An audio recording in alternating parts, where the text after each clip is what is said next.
Hey everyone, I am excited to shoot this video today because I have a good opportunity that I want to share with you. So let's dive into it and see if we can make some money. Okay, so lately I have been intrigued with the idea of going RVing, possibly even full-time RVing and doing that with my family. So I've been doing a lot of research on RVs, and it was during that research that I identified what I think to be a pretty good opportunity if you have some extra cash laying around. So that is the opportunity to rent out your RV or to purchase an RV so that you can rent it out. There's some marketplaces out there that are designed to rent out RVs and campers and camper vans, all of the above. There's a few different marketplaces for this. The main one seems to be an app and website called Outdoorsy. Check it out. As you can see here, it's a pretty user-friendly website and app, and allows you to search for RVs in your area. So in searching in my local area, I realized that a lot of the travel trailers out there rent for about $100 a night. You know, some are a little cheaper, some are a little more, but it seems like a good midpoint is about $100 a night.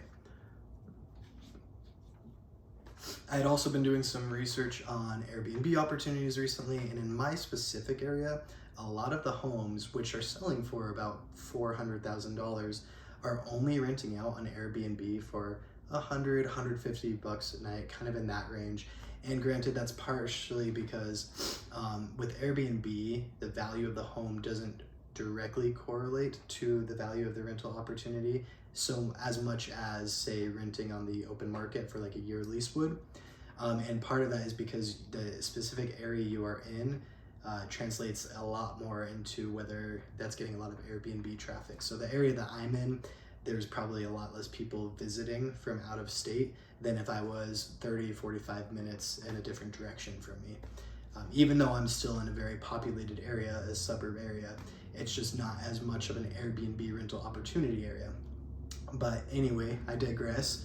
The reason I bring that up is because these homes are renting for the same price or just a little bit more than what a lot of these trailers are renting for. The difference being, obviously, trailers are a whole lot cheaper.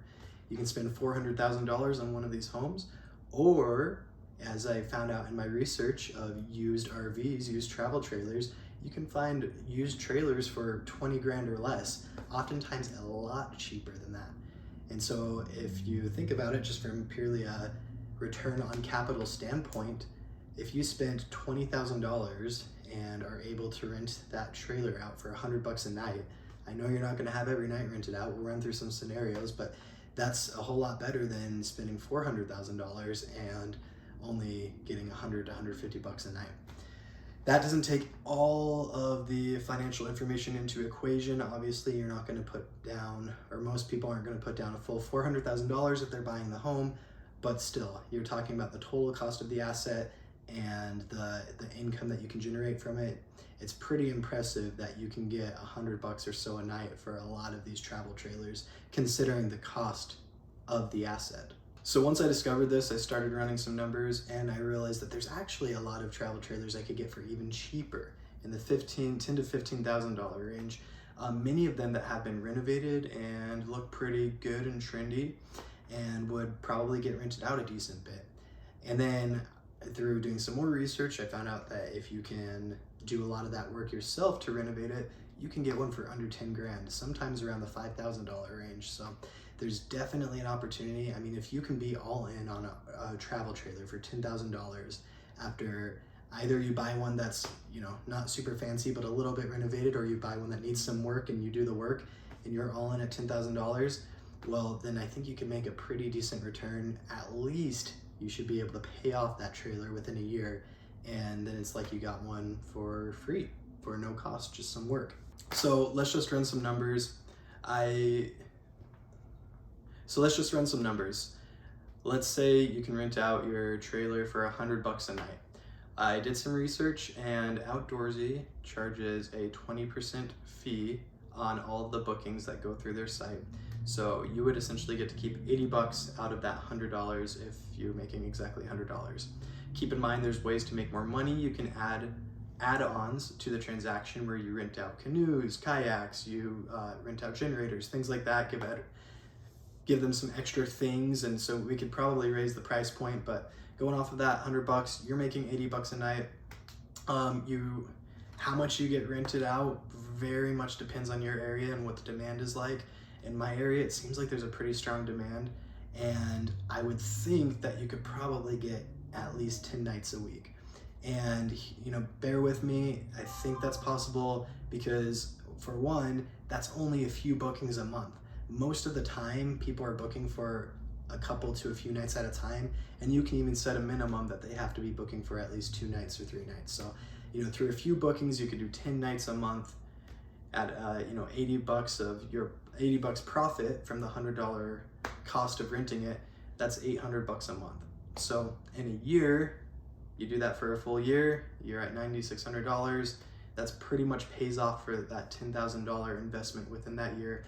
And I think these are pretty conservative numbers. I think if you make your RV special enough that you could either bump up the price or get more bookings than just the 10 nights a month, and you could add the add-ons in order to increase your revenue. So plenty of opportunity to go up from here. But I mean, even if you were just in 1 year paid off the RV, well, great. Now you have that paid off asset, which guess what? The next year, everything you make out of it, pure profit. And there's no reason why you can't try duplicating that.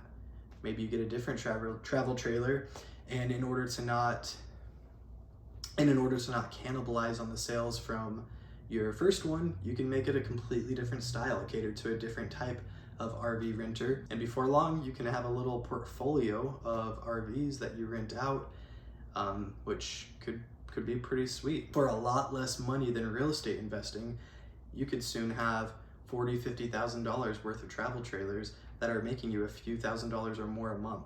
So it's almost like being a real estate investor, but on a small scale. And then obviously you have to take into the fact that these are depreciating assets, right? So they're not going to be appreciating like real estate.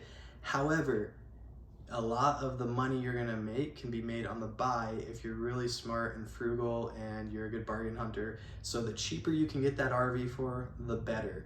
The better your return on investment will be, and also the better your potential return when you go to sell that RV would be. If you get a really good deal on an old crappy looking RV, and then you put in the work and you're smart with the materials you put in so that it looks good and trendy and cute, but it's not a lot of money that you put into it, then you probably can make a return on the asset itself just by the work that you put in. But I think the key is really to hit that trendy look, to do it on the cheap, and to be frugal and be a bargain hunter when you look for the purchase. Now, as I said before, the opportunity and how great the opportunity is will vary by area to area. So I recommend you do research in your area to see what prices are for renting out RVs. How often does it look like these RVs are being rented out? Maybe you can contact some of the owners of them and kind of try to get an idea for that. Or you can just look at the booking calendars on the websites and see how often it shows the availability. And through that, you can at least get somewhat of an idea of how often these might be being booked out. And then, of course, look at the cost of RVs. And once you find, what the market's looking like in your area, you can crunch the numbers. And if it looks like a good enough opportunity, you might want to go for it. Give it a try. It's a bit unconventional, but I think it's a great way to make some money and to start having the money that you have sitting in your bank working for you. Also, when looking into the opportunity, make sure to exhaust all your potential avenues of renting it out. Don't just rely on the apps. But if you are going to use the apps, use multiple sources. Like I said, you can check them out. There's multiple different RV renting websites and apps out there. You can use them all. You can also try doing more, conventional routes of making ads on Craigslist and even Facebook Marketplace. I've seen people putting ads on Facebook Marketplace for renting out their RVs. Also consider options such as delivering the trailer for people. So if you have, for instance, a travel trailer that needs to be towed, you can set up a service where you deliver it right to where they're going to be, and then you avoid a lot of the damage that could be caused when they're the ones traveling with it. as well as you can charge a premium fee because you're going to be obviously bringing it right to the camp spot that they want, which makes life a lot easier for them. It makes it a little safer for your asset of your RV, and it also makes it so that you can charge more. So that would be an option as well. Final thoughts that I wanted to leave you with is consider the full cost of everything before you dive into something like this. There's the cost of fuel, there's the cost of insurance for your RV, of storing it if you don't have a good place to store it on your property, not to mention the fact that you have to find a way to tow it if you're going to get a trailer, for instance. So if you don't already have a vehicle that can tow it, you would have to get one. There's a lot of expenses that go into something like this, and in order to get a good return on your investment, you really have to make sure that you've considered all of those expenses and that the money that you can make from it obviously can way exceed what the expenses are, so you can have some profit. All right, so that's the latest opportunity that I identified. I'm considering pursuing it myself, and if so, if I do, I'll make sure to document that so I can kind of show you how that process is happening for me. But I'm curious, what do you think of this opportunity? Have you done it before? Do you think you're going to give it a try? And do you have any other ideas of ways that you can kind of spin off of this to make it more profitable, or to just make it your own cool, unique business opportunity? Let me know. Please like and subscribe if you would like to subscribe. And thanks for watching my video, and I hope to share more opportunities with you soon.